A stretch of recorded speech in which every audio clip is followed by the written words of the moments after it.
Was it bad? What was it like working with him, working with her? You'll hear all the tales you wish you knew, every aspect of the theater too. Feel your love of Broadway anew on Backstage Babble. Hi, this is Charles Kirsch, and welcome to Backstage Babble. Backstage Babble is a podcast interviewing professionals in the theater industry about themselves, their careers, and the people they've worked with along the way.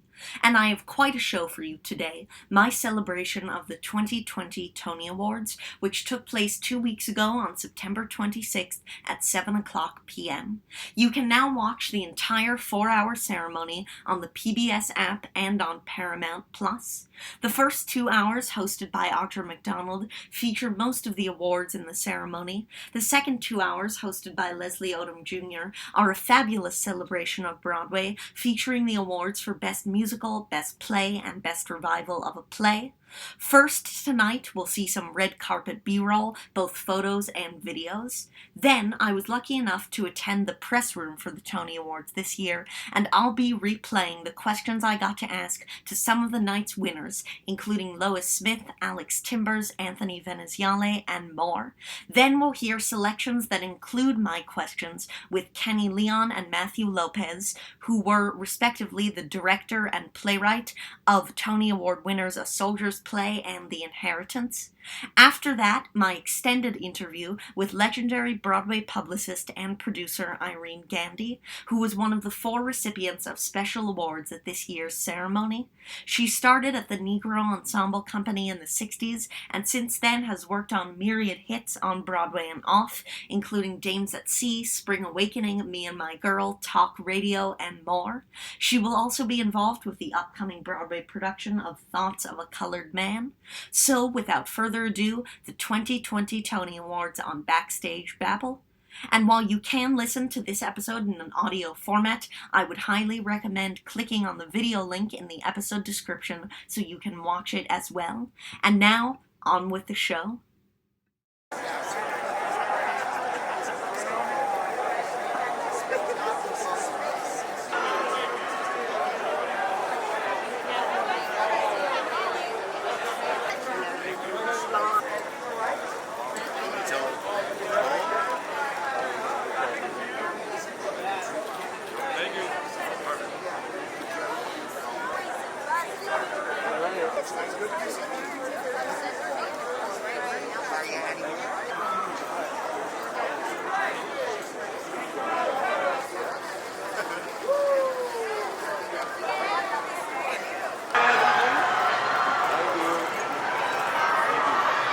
To get to be a part of this celebration of Broadway and letting the world know that Broadway is back and that these shows are open and people should come back to New York and see a show. I mean, just the fact that it's happening and that there are new shows opening and a lot of my friends are now back to work and back in rehearsal and after 18 months of this whole neighborhood where we are right now just seemed like kind of a ghost town, really, and it really did feel like a huge chunk of the city was missing, and now even driving here tonight, seeing people out and about, and it's a nice sight to see. I'm looking forward for when my performance is over. It's not sort of till towards the end, so I have 4 hours of sweating in my seat. It's gonna be fun.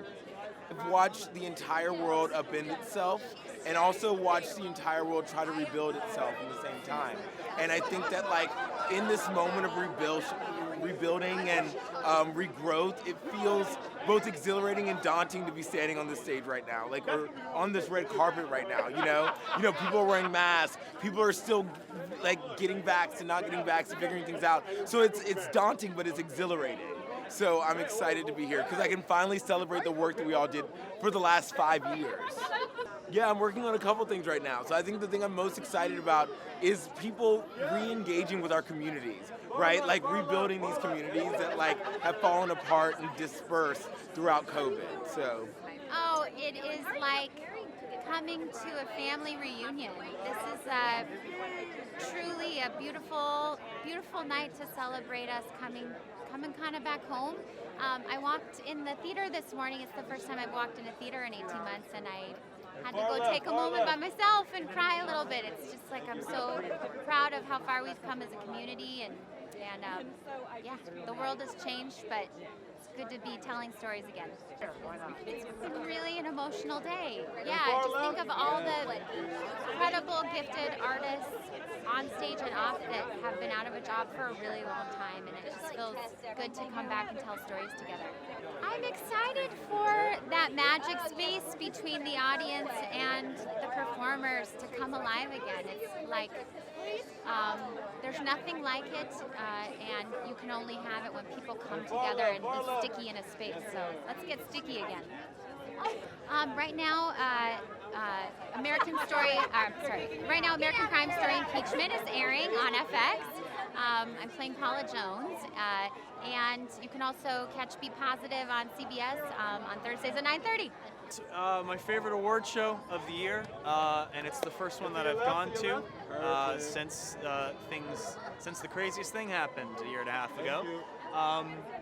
I think it's nice to finally recognize a lot of these folks that have been sort of embargoed over the past year and a half, so to celebrate their accomplishments, but there's that extra layer of not only we celebrating their accomplishments, but the sort of resilience of theater and its imminent return. Some shows have already returned, so yeah, celebrating that is so much more than just a regular award show.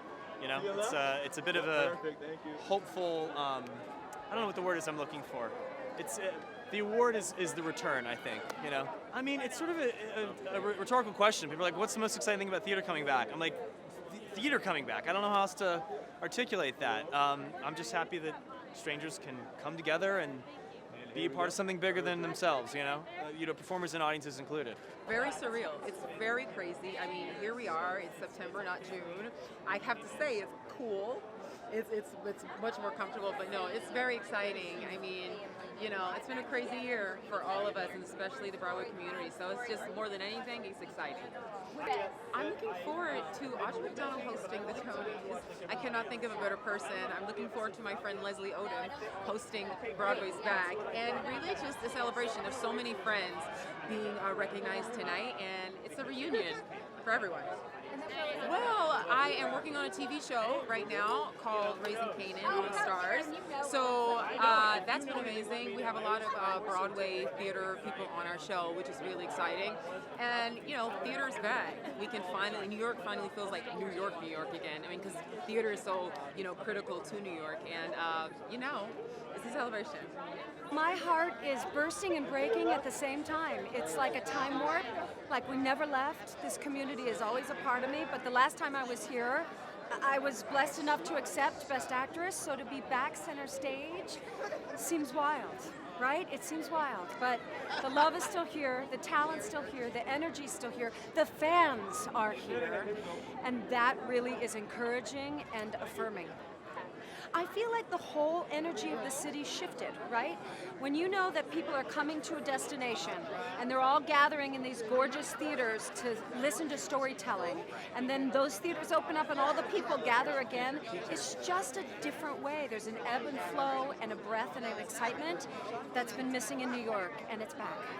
I'll be back in the fall to start work on Sarah Silverman's new project called The Bedwetter, which will hit the Atlantic Theater Company. So yeah, a brand new musical working from the ground up, and I can't wait.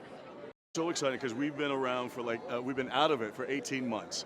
And the thing about it is you miss that visceral reaction for the response from an audience. And because we've been doing a lot of Zooms, we've been trying to figure it out. But right now, getting back into theater, getting that immediate response has been fantastic, and so it's like church. It's like you get that dopamine rush, you got that adrenaline rush, so it's great.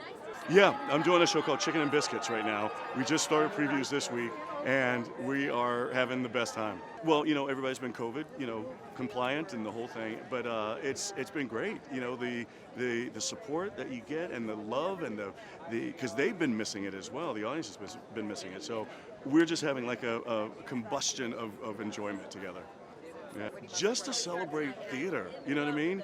You know, we missed having our Tony Awards last year, so it's great to celebrate those shows that were just here now and just to kind of elevate the ones that are out right now. Hi, congratulations on a wonderful show and on winning the Tony Award. Thanks. I would love to ask you, what was your collaboration like with Baz Luhrmann, and how did you take a very cinematic movie and put it on the stage? Well, you know, when Baz and I first met, we wanted two things. We wanted it to be as immersive as possible, and that led to the idea of setting the whole show within the club and starting and ending the show there. And then the other thing we wanted to do is take advantage of the last 20 years of popular music since the original film. And so, yeah, that was the real jumping off point. And then he was a perfect collaborator. He, you know, stopped in at key moments, but also let us run with it. And I think that's because his background actually is in theater. And so he understands the adaptation process about the license you need, but also the rigor. Thank you. Thank you. Hi, it's so nice to talk to you both. Thank you for doing this. I'm wondering, how did the inspiration come to bring Freestyle Love Supreme back to Broadway this coming year? I think it felt like the most perfect show to bring back. Besides the fact that everyone involved in theater so desperately wanted to send a message to the world that we're back and we can work through such an incredibly difficult moment. Freestyle is really a show that can speak to the moment in the moment. It is different every night and it is topical. So anything that is happening in the world, the group can address in real time. And so that just felt like people have so much to say. There's so much going on. And it felt like the perfect moment. Yep, what she said. Oh, what I said. Thank you. Thank you both. Yeah, sure. Hi, it's such an honor to be talking to you. Congratulations on this award. Thanks. Thank you. I would love to ask you, how has Broadway changed from when you made your debut in the 50s up until now?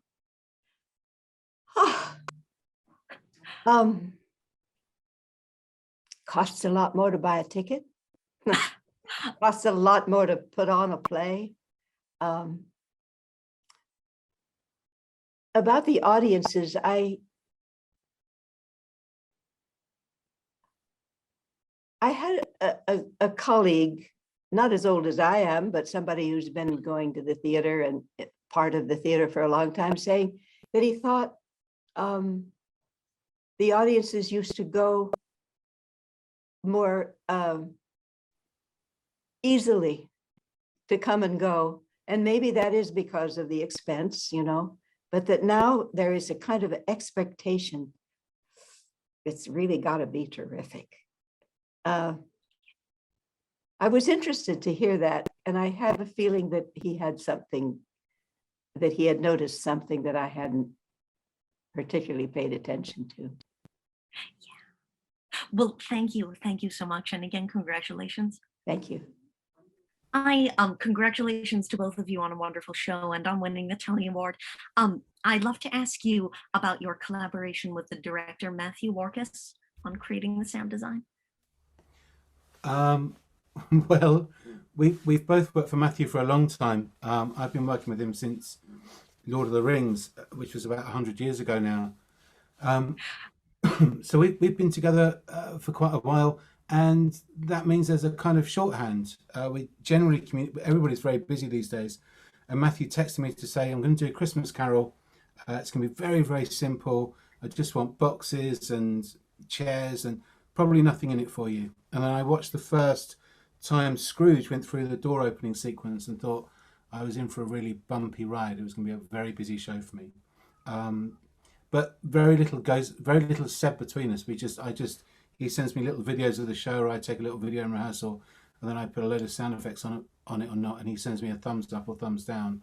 And then we eventually meet up in about the final week of rehearsal, and hopefully everything comes good.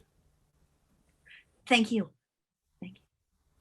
Sorry to leave the chat there. I had to do that because my cat has decided to wake up and shout very loudly, not in any way in a celebratory way. But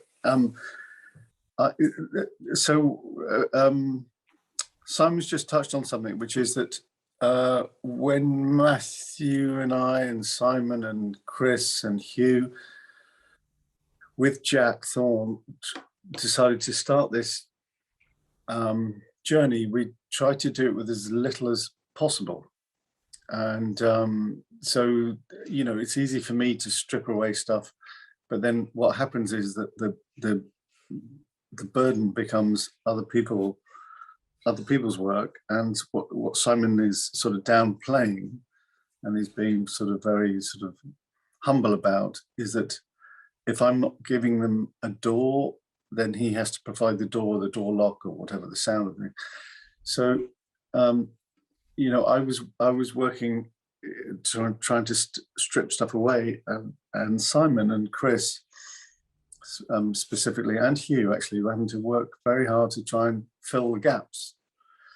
So that was, you know, Matthew and I set out, he and I together set out and trying to move stuff, like remove stuff, and that meant that everybody else had to add stuff.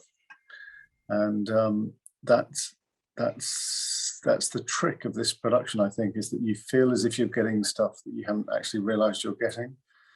And that's because of Simon and Chris and Hugh just filling in all of the gaps that Matthew and I were just creating. Thank you. Thank you.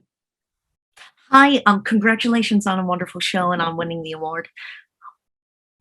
And I'd love to ask you about your collaboration with Derek McLean and Catherine Zuber, both Tony winners tonight. Wow. You know, I just feel like I'm just starting in my career and I'm working with these beautiful powerhouses. They have such an amazing and unbelievable amount of stunning work behind them, and then a chance to work on Moulin Rouge, right? The chance to open the box and figure out what we could make of such a special production musical, right? And so holding and working with such generous, kind people, it's really a career highlight.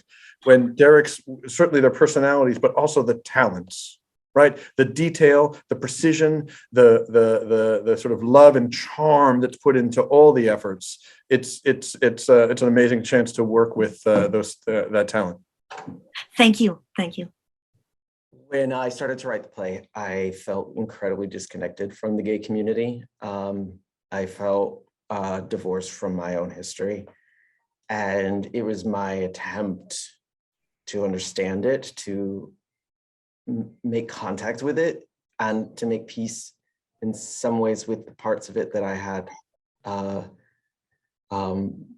less than ideal relationship with. I wanted to understand how being gay shaped my life, how being a gay man who was a child during the epidemic, who came into his adulthood just as the antiretroviral treatment started to be widespread, becoming a sexual being in New York City as a young gay man, having been taught the lesson that my sex life would kill me.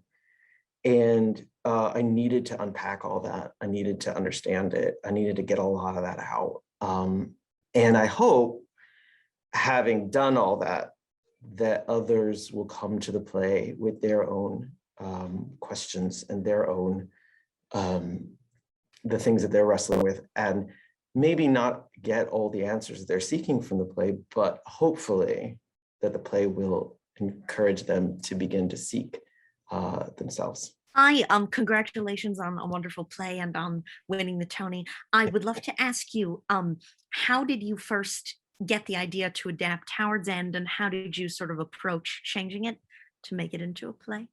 Well, so I had always loved first I saw the movie when I was a teenager, and then my mother was a school teacher, so she bought me the book and I read that, and I fell so madly in love with that story, and his writing and his compassion. He has, if you know the writing of E.M. Forster, he's such a humanist. He is so his writing is overflowing with humanity and wit, and And so I've always loved it. And I was maybe like around 27 or 28. I remember I have like an email from like 2008, I think, in which I had emailed a friend. I said, crazy idea. What if I took Howard's End and I like set it in the present day and I made it about gay men and generations of different generations of gay men, and instead of social class, and it was like, no one's gonna want to see that. Don't do that. I'm glad I didn't listen to that advice, and instead I charged ahead. Look, I think of this play as just sort of the ultimate fan fiction. I really wanted to just work on some. I wanted to delve into the mind of E.M. Forster and into that book, and since it had already been made into a gorgeous film, I decided to do my own thing with it, and it was the happiest decision of my life. I mean, I'm very happy that I decided to do that. I was sitting in Central Park in Sheep's Meadow. I could not have told, would no one have ever thought in that moment that it would lead to this. But that's just one of those great mysterious joys of life, you know? Well, congratulations again, and thank you. Thank you. It almost seems like, we have insight into the future, you know what I mean? But we did that play, and that play was all about America, those who serve in the military, their love for this country, the whole idea that people in this country who knelt at sporting events were considered not to love their country. I did this play with 12 wonderful men, and the play ends with a big image of an American flag with Black men saluting the audience as we hear Nipsey Hussle hip hop tune. So I married 1982, really 1940. The play took place in 1940. I married that to 2020. And it's even more important now, given what happened right after we opened the play with George Floyd and Breonna Taylor. So I just think that as artists, our job is still to really impact the world through our storytelling. And like I was saying on stage, the more stories we hear, the clearer we get to truth. I do think this reset has given us an opportunity to start anew. And I think it was a good step to produce 7 plays by African Americans on Broadway stages this season. But the truth is in the pudding, and time will tell. So next year at this time, what would it look like? How will we go about inviting other cultures to our stages? So I think this is just like everything in our country, we're at a critical time with climate change, education of our young people, healthcare. And I think that Broadway is just, we have to be a part of the solution. So yes, I lost an uncle, 2 uncles and an aunt to COVID. But everything else about this last 18 months has really been good, I think, for the country, because were it not for this reset, I don't think we will be talking about making changes on Broadway and making changes in our world that affect race and acceptance of all people. So I think it's a wonderful beginning, and it's just going to take all of us, because I do feel that we can do better as people. Many Americans, many of us are selfish, and we don't think outside of our personal self. And we should be about sustaining the evolution of mankind, and we're not taking care of our future. So I think storytelling is a part of that. Oh, hi, congratulations on a wonderful play and on winning the Tony Award. I'd love to ask you about the casting process for this play with great actors like Blair Underwood and Tony winner David Alan Grier. The casting with every Broadway show is, you always have to find a couple of, above the title actors, just to get the play up and so that it can be competitive against other Broadway shows. And I'd always wanted to work with Blair. And so actually I called David Alan Grier first, and I had worked with him on The Wiz Live. And I called him and he said yes right away. And then soon thereafter, I contacted Blair Underwood. And once I had those two, it was a beautiful thing. And then Nnamdi Asamoah came on, and Jerry O'Connell, and it just was a good. I've never been in a room with that many men who were so passionate and so giving. So it was a great process. We auditioned a lot of other folks. We had Jared Grimes and Rod Demery, who were new to Broadway, but it was a beautiful cast. Thank you. Thank you. Thank you. Hi, this is Irene Gandy. This year's, 2020 Tony Honors of Excellence of the Theater. This is my second Tony Award, and I'm a legendary Broadway publicist. And you're watching me on Backstage Babble with Charles Kirsch. I'm here. Oh, I'm here. You get my new look. Oh, I love it. You're so young. Oh, how old are you? I'm 13 years old. Oh, I love it. Okay. Thank you. Thank you. Oh, I like that. Thank you for doing this. It's so nice to meet you. And okay, well, so I'd love to start by asking you how you first became interested in theater. Okay, I didn't become interested at all.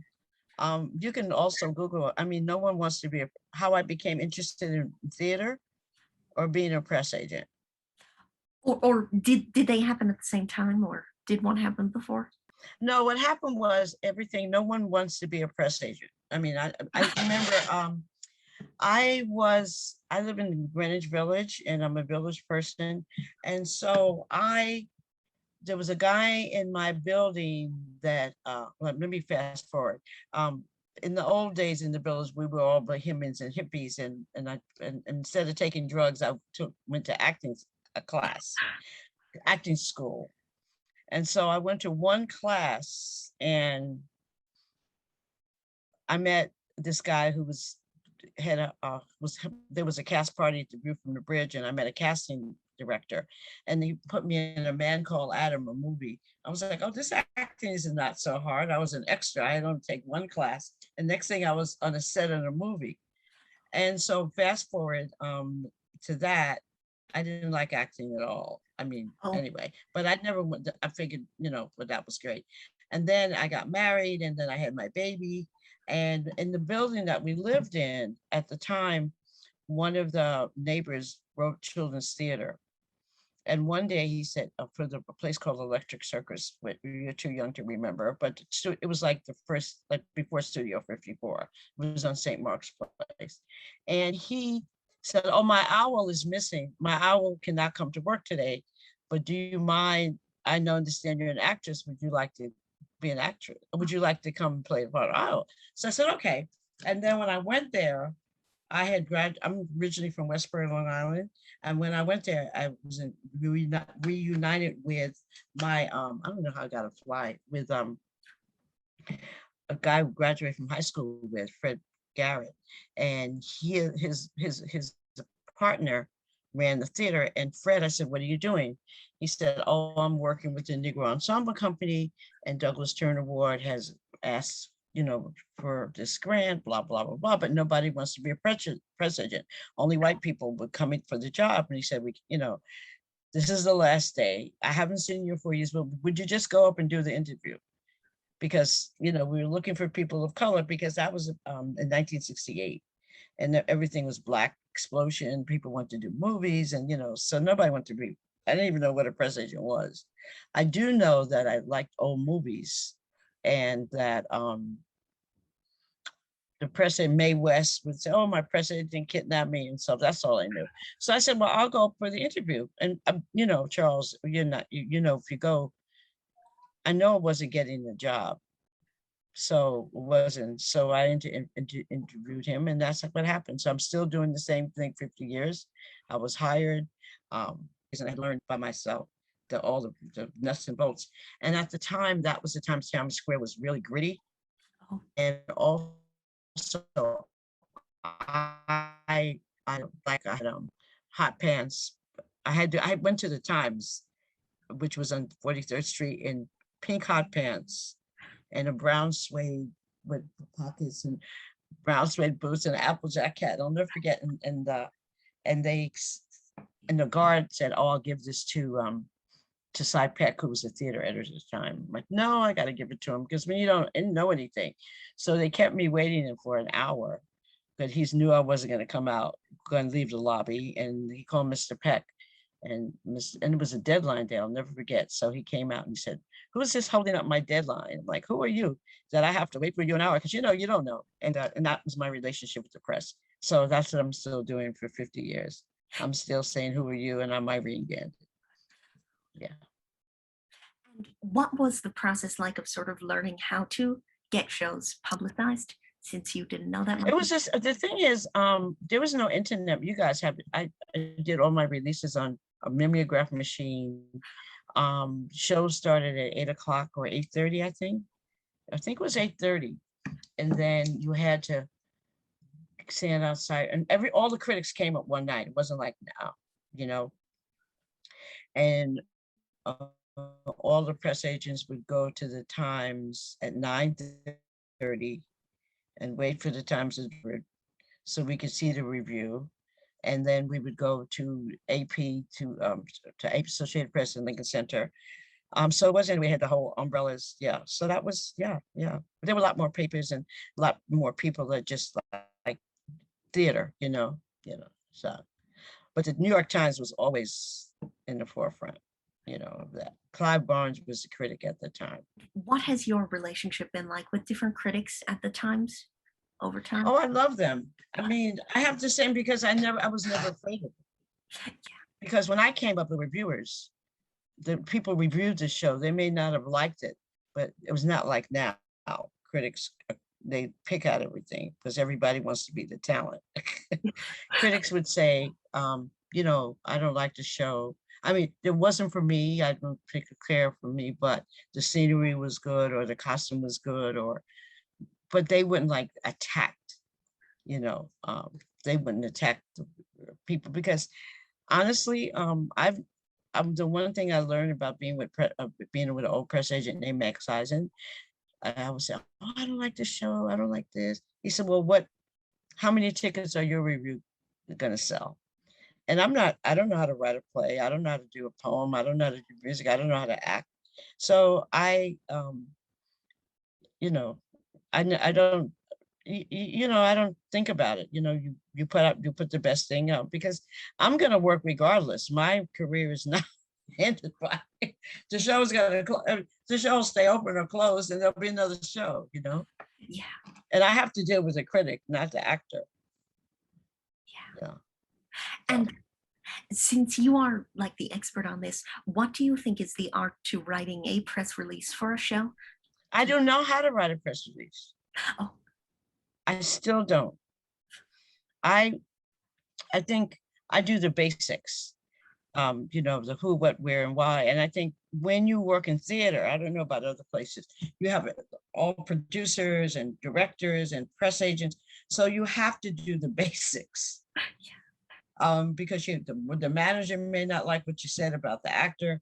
The producer may have some other thing that said that. I mean, so it has to go to a whole screening process before you can send it out. And so in my personal, when I do shows,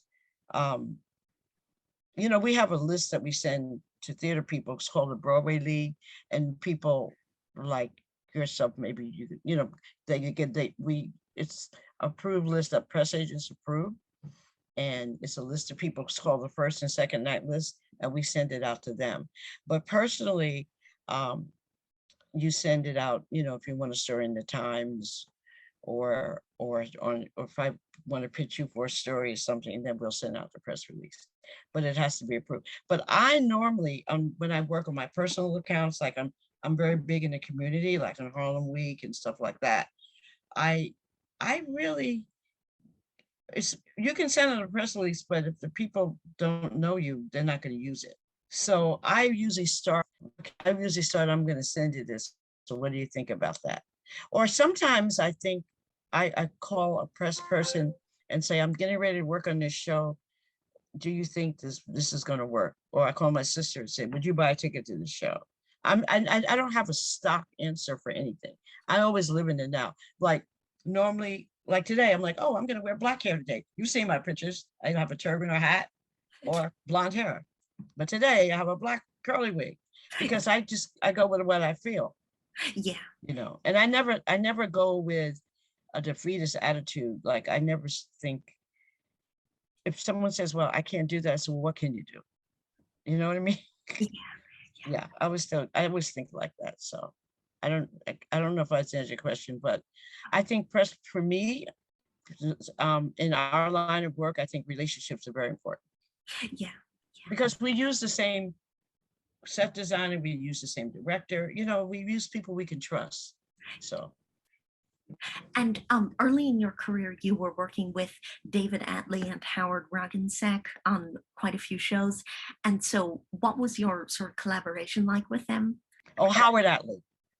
Oh, Howard. Yeah, they would have done, and just, I don't think many people know the behind the scenes because you have to be in the union, just like you have to be in equity. Press agents and house managers, we have a union, and Howard, you have to apprentice to someone. So I learned to drink vodka martinis because I didn't drink until I came into this business. And we would get a new show, we go to Sardi's. It's ironic because I'm in the Sardi's. My first job was in the Sardi's building. And so you learned how to work with other people. You don't really have an experience. I mean, every day is an experience because nothing is set in stone because people's emotions run wild, high, so I never I just go with the flow if I can. Yeah. But it's always every experience. Like, I'm so excited to be with you. I didn't know you were 13.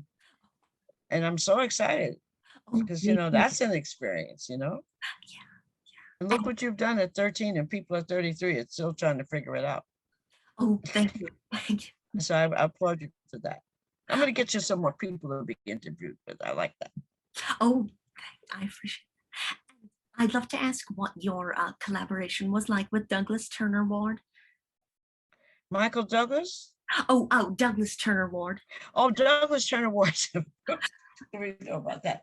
I do know Michael personally, but no, Douglas Turner Ward is the reason I'm in this business. Because he was the one that most of us in this business, because like I said in my Tony acceptance speech, here's the thing. You can have, it's not like now you can go on YouTube, you can make your own thing. If you can have the greatest, you can be the greatest actor, you can be the greatest set designer, but unless you get into the union and work on Broadway, it's not going to happen. And what show runs for years or 5 years? Because you have to apprentice for 3 years and people say, oh, why are you the only Black person? It has a lot to do with what show runs 3 years that you can apprentice under. It's like a catch-22 situation.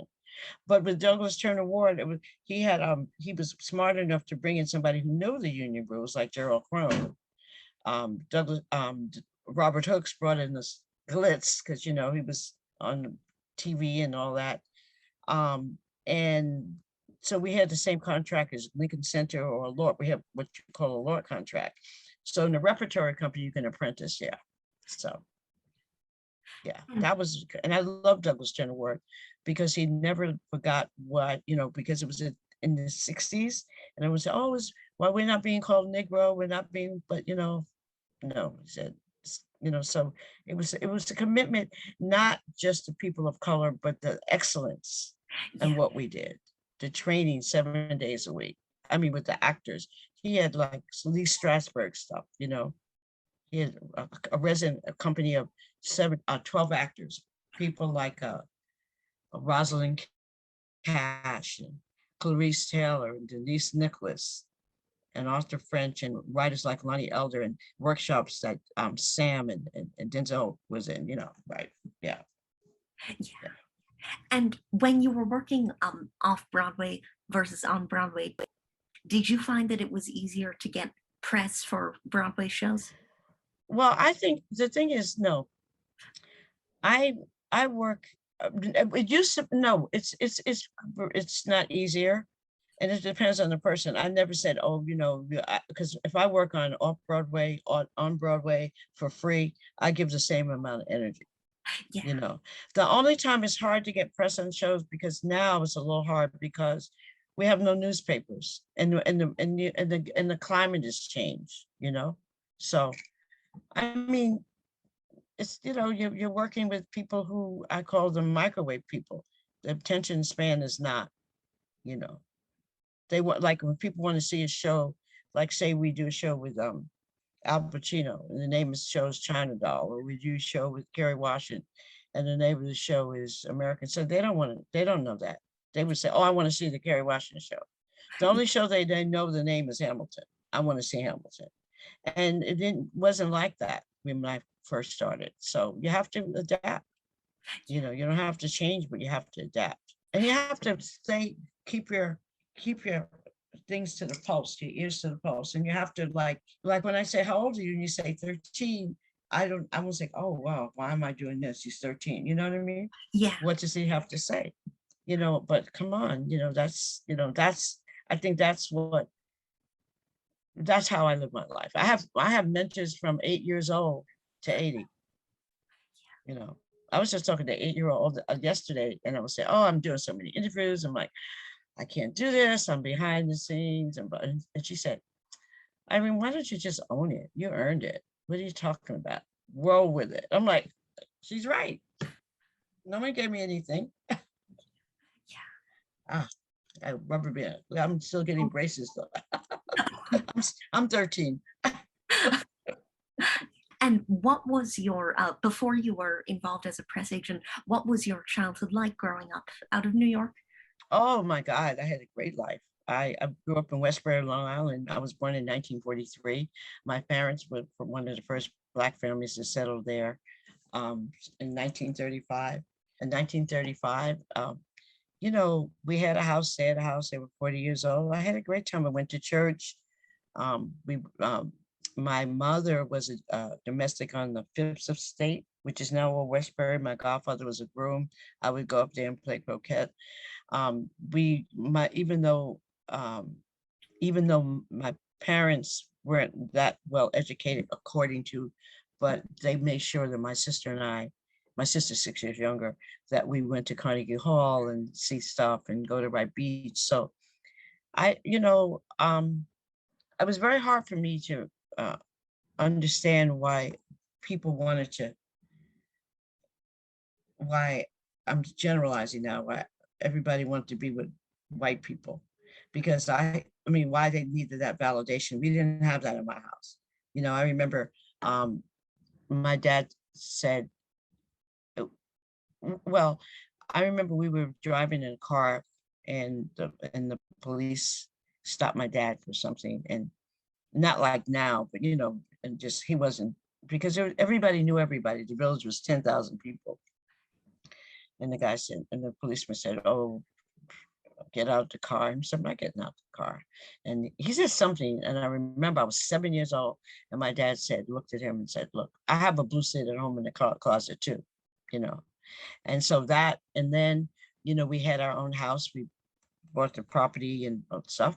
And there's a insurance man would come every day for 25 years, and you pay $2. That's part of, and because Black people, people of color, really serious about being buried. Seriously. And land. So my dad would never let white people in his house. Oh. Ever. Not for coffee, snow, nothing. He said, because he came from that South where, he had a choice. If you have what you own, you can do what you want with it. And that's how I grew up. I mean, even in terms of dating, he said, if you want a lobster dinner, Charles, you're freezing. Oh, okay. Oh, you froze. Oh, sorry about that. I don't know why that happened. No, that's all right. This technology, it happens in New York one too. Oh. No, my dad said, if you have to have your own, and a lot of times people are not thinking about what you're doing. They're trying to put food on the table and stuff. So that's how I grew up. And I think that's my thing too. I mean, there are people that are not going to like you. I mean, when the Jews started coming in Westbury in 1958, you thought it was like Armageddon, because there was only, people don't like change. Yeah. So, or they don't like anybody they don't know because they don't communicate. Yeah. But everybody's entitled to their opinion. I agree with that. You don't have to like it. Yeah. But just give me fair playing ground. We're going to a war. I'm not David in the Bible. I'm not I don't want a slingshot. I want AK-47, you know? Yeah, yeah. And how did your parents feel about your choice of career to be in the theater? They were still when my dad died, they were still asking me when am I going to get a real job? Yeah, hello. A teacher, or your parents are still the same. You need education. Of course I had education, but I went to NYU for 6 weeks and left because I loved the village. I'm still in the village now. No, they didn't think about it. They said, because they didn't realize, I had my daughter. They don't know what this is. Now you guys are lucky because you're in a generation where it makes sense because you're from the baby boomers, where the people, they were marched and everything, and so they know, they're more liberal. And what was some of the either theater or movies that you were exposed to that meant the most to you, either growing up or later on, or? The movies growing up. Growing up. Yeah. Oh, like, oh my God. Well, TV. Well, we would go. My mom would take us to see the Bowery Boys, because remember we was in West Bay Long, but in TV, Perry Mason, Leave It to Beaver. I'm trying to think when I was very young. Oh, we always watched the Everett Sullivan Show, stuff like that, because there was no Black programming, so we would just like, we liked entertainment. And then you have to realize back in the 40s and 50s, very few people, you don't know if they even had TV. Like now, everybody doesn't have cable. Yeah. I mean, people think that, but they don't. And thank God for, people can see things on the internet and stuff. And how did you balance later on being a wife and a mother with being a press agent? Was that ever a challenge? Oh, listen, I took that's why I thank the stagehands and the wardrobe people in my Tony speech. I took my daughter everywhere. She was raised by the stagehands and the wardrobe people. I balanced it because kids just want to know, if you're away, kids don't know what your day is like. They just don't see you. And you say, well, I'm working to make things better. It's like, but is it really better if you don't see your mom? Yeah. And then when you do see her, she's all frazzled. Doesn't make things better. So even I live very modestly, but I always spend money on a housekeeper. So if I did have a long day when I couldn't see her, I mean, she was always seen, but if she wasn't coming with me to theater, if I was like the day, I would I wouldn't have to cook or anything. So I wouldn't come home, oh, I gotta rush home, or you know what I mean? Yeah. So I tried to let her know what she was doing. And I told her I can't come to PTA meetings, but I can take your friends to Sardi's and cake for ice cream and give them tickets to Evita. I think you have to be, because she understood, and because what goes with that is a work ethic. So she's been working. It's like you work. I'm sure your family, you see a work ethic in your family. I mean, so you see it because they allow you to see it. And you never make. And so that is not a balance. I mean, well, I had Myra before I had a career, but I don't like when people say I'm doing this for my kid, or I could do this. Because my mom used to say, oh, I would be a dancer if I didn't have kids. I'm staying here for the kids. Or I'm moving to Hoboken, New Jersey because of the kids. Or, I'm not, I can't be baseball players for the kids. That's, the kids didn't ask to come here. Yeah. You know what I mean? Yeah. So, yeah. So you're famous in the industry now for your sense of style that's so iconic. And how did you sort of develop that? Well, it comes from a long line of Black church-going people. My mom was always dressed nice. Because you have to realize, people don't talk about it. You have to realize Black people cannot do, appearance is everything to us. Because even if you're dressed nicely, you still, but you're taught to always dress nicely. And you go to church, you see people always, you don't, unless, and you have a style of your own. You know, I'm a fashionista. My mom was a fashionista, my godmother, my sister. My daughter, not so much. She's getting there now, but she, you know, she's a village girl, but now I'm so proud of her. When she comes to visit, she's like, oh, I want to be cute. But I think for me, um, I don't have a full length mirror in my house. I just wear what I want to wear because I'm a free spirit. I think, um, like everyone's asking me what I'm going to wear to Tony's. I might wear this. I don't know. You know, want to dress me because I don't. That's, you know, I don't know. Yeah. I don't. Yeah. So I am a fashionista. I don't dress to shock. You know, like just before he came, I was saying, oh, what was it? I didn't say, oh, what am I going to wear? I know I had to wear something. I'm like, maybe I should wear a turban. I was, oh, I did that. I'm like, all of a sudden, like, let me wear my dark hair. I mean, I just felt like this. And now I have my daughter brought me back to stuff. Oh, I can't see stuff from Ghana. Little dresses. I have a little African. So I have a little African theme. So after I talk to you, I'm gonna go downstairs and do with my African little skirt. So that's how I live my life. Yeah. And when you live in your truth, you don't have to worry about anything else. You know. Oh, you want to see my Tony? I brought it. This is my. It's I already have it. I'd love to ask about one of the early hits you all worked on. Okay. Dames at Sea off Broadway. What? Oh my God. See? Oh, wow. That was at the Bowery Theater, Bernadette Peters. That was one of the first shows I see. That's what I'm saying. You did your homework. No one has asked me that. Thank God you asked me that. That was so exciting. I didn't know anything. It was just great. And you don't know if you have an experience, you just do the work. See, that's the thing. In terms of press agent, you don't have time to think. I mean, if they tell you to wash the windows or tell you to get coffee, it's really a dressed up flunky's job. You know, really it is.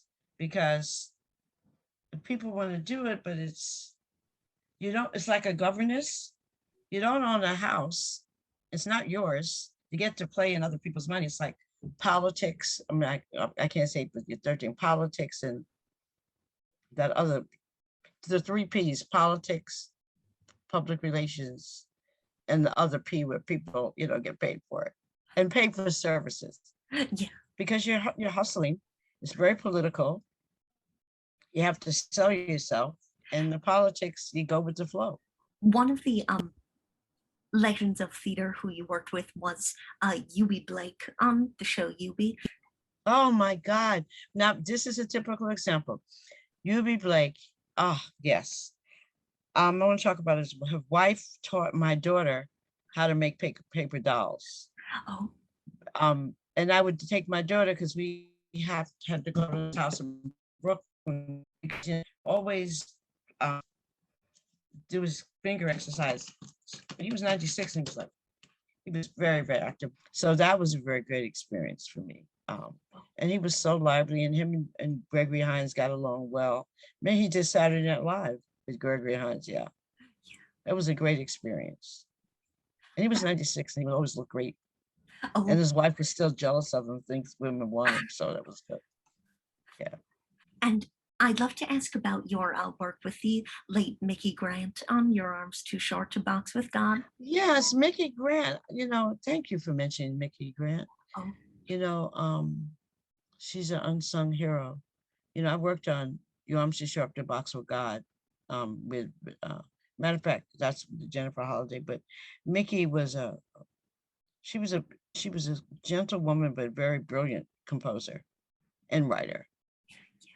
But I just loved her. You know, I loved her. And I think sometimes people get stuck and they get stuck or fearful, you know, and then it's timing is everything, you know. Charles, it wasn't the time, you know, wasn't that opportunities, you know, so, yeah. But she's a great collaborator, and she was, her and Billy Allen, all of those guys, yeah. Is there any show that you've worked on that you've been very surprised by how it did? Yeah, I mean, because you normally think that the shows that have the stars and or the names above the title, but August Osage County is one of them. That I wasn't surprised. I wanted to. We had two shows in that office that time. It was August Osage County. It was November with Nathan Lane and Laura Metcalf. And there was another one, Raul Esposa. You can look it up. I forgot. It was one of those, what are those playwrights name? You know, like who did Iceman Coming? One of those guys. And Jeffrey said, I said, no, I want to work on August Osage County because I want to work on something that I really had to work on because Nathan Lane was and once I saw it, because nobody was thinking about it, but because I was just like, I just was tirelessly working on it. And once I saw it, I was so passionate about it. It did very well. Yeah. Yeah. I never think of shows not doing well. I never think what can do well because you're at the mercy of the kindness of strangers. I mean, who knew Hamilton was going to do whatever? I personally don't dislike Hamilton, but it's something for everybody. But I'm like, really? But I'm glad Hamilton made Broadway a rock star again. Yeah. Because no one was thinking about Broadway until Hamilton. They were thinking about revivals. I mean, the public was, Broadway, So I'm not mad at Lynn. Not mad at you, Lynn and Tommy. I love you. And working as one of the only Black press agents on Broadway, did you experience racism from other people? I don't know. I don't have time. I can't think of it. Maybe people don't like my dress or my hair. I don't know. I don't wake up like that. I mean, I don't know. I mean, I was the only Black person because I'm the only white person on Broadway working for 50 years. Nonstop. So I'm sure there was. I mean, people make jokes. I mean, people make jokes about Jews and Asians and but listen, I never think about things like that. Yeah. I mean, I don't let anybody talk to me anyway. I mean, if it's but I always have a comeback. They go overhead. It's like Tyler Perry when he did and see, racism comes in different forms, Charles. Like Tyler Perry when he did Beauty Shop at the Beacon Theater before he was Tyler Perry. And I talked to the Times. I wanted him to come to review the show. And I said, well, it's the Chitlin Circuit. It's the same old story. I'm like, you've been telling these same old story about Jewish people in Neil Simon shows for the last 50 years. So what's the difference? He's writing about what he knows. What's the difference between reviewing Neil Simon for 100 times, somebody grew up in Yonkers and blah, blah, blah, blah, or reviewing O'Neill, or, what's the difference? People write about what they know. So that's what I think is racism. That's my favorite racism. But I don't think about racism for myself. I think about getting the job done. Yeah. You know what I'm saying? Yeah. But I also, yeah. So if it happens, it happens. People just don't like people. Yeah. But that has nothing to do with me. But also, I think to address the issue, you have to keep your honor and pride. Another thing my dad used to say, if I tell you to go to the store and get the butter, don't get caught up in somebody on this. Don't get caught up on the way there. You get the butter and bring it back home. Not, maybe I should be margarine, or maybe somebody says, oh, why are you getting butter? Margarine is cheaper. Don't get caught up in the noise. Yeah. Keep your eye on the prize, and that's what I do. And so I would love to ask about another great figure of the theater who you collaborated with, and that was Bob Fosse. Oh my God. It's funny, I was just having these questions last night. I was with Bob. I did all Bob Fosse's national shows. I was living when he died. And I love Bob Fosse. We had a great time. It's funny because the day before the hour before he died, I'm like, because he would rehearse everybody up until half hour, all day long. And when you're on the road, shows only on the week, and you can't do that. And unfortunately, this is just my opinion. He was at a point where, he had Michael Jackson video, he had Michael Peters video was coming, and he was stuck in between that because there's no place for musical comedy. There's no place for musical comedy on Broadway now. If you think about it, what is the musical? They're coming back with their revivals, but no new musical comedy. So yeah, we would, because we were cut from the same cloth. That brand of theater people, martinis, Hennessy, just hard driving. That's yeah. And we understood that. See, these people have never been my fans. I've been a fan of them, but I've never thinking of them. I don't think of them as I'm a straight shooter, they're a straight shooter. You know what I mean? Yeah. We get along, but I'm not enamored with them. I'm enamored with soap opera stars. I was like a big fan of soap opera stars. I was like, yeah. And who have been some of the people that you actually have been the most excited to meet during your career? I don't think I haven't met them yet. I mean, others. I'm excited to meet you today, and I'm not saying that because you are. Yeah. The thing is, I don't have a choice of trying to meet people because when a producer said, "Oh, I want to have Justin Bieber," I have to call up and find out where he is, an agent, and try to make it happen. So I'm excited to meet people who have real jobs that are saving lives. That's who I'm excited to meet. Like I'm excited to meet young scientists that are trying to have a cure, not just for COVID, but for polio and stuff like that. I'm excited to young lawyers. I'm excited for people who have real jobs. Yeah. I call them real jobs, I'm excited to people that, we're watching the news that people are still going to Rikers Island, putting their safety at risk. Those are the people I'm proud to know, Yeah. And I gotta go. Do you mind if I ask you like maybe 2 last questions? Yes. I mean, no. Yes, you can. No, I'm not. No, yes. You know what I mean. Okay. Go ahead.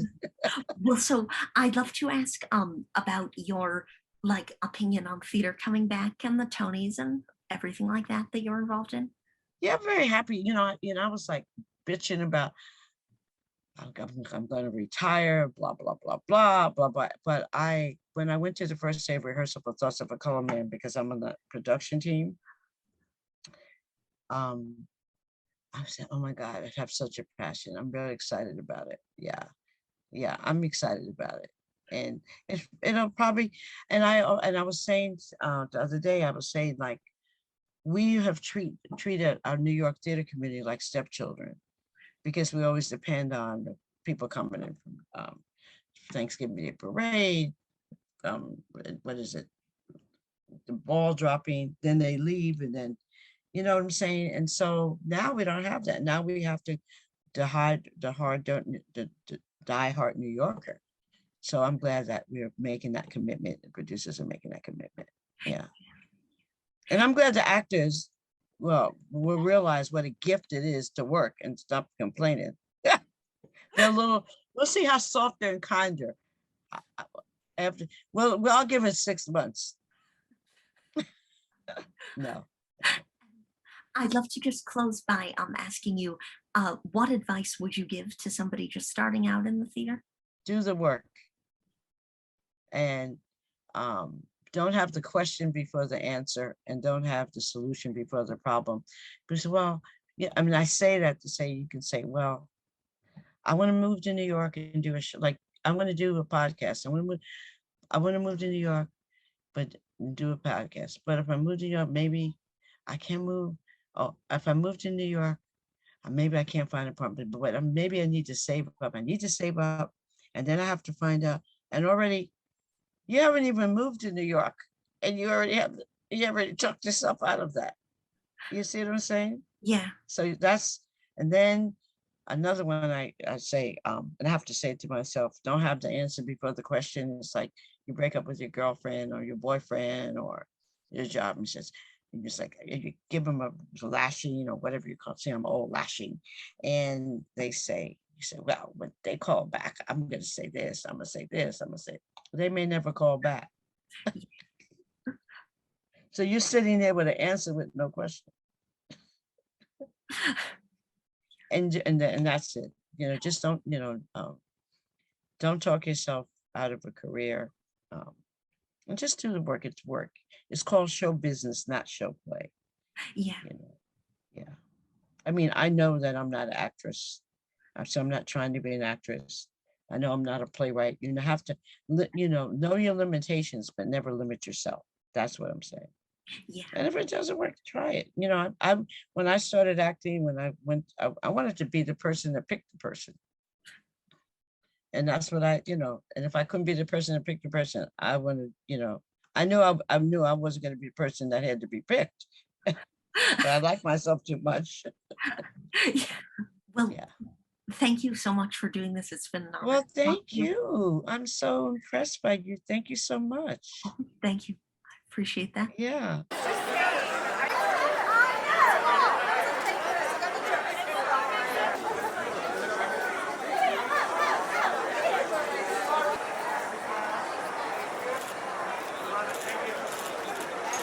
Far left, far left. Eyes right. Feel left, far left, far left. And far left. Yeah, thank you.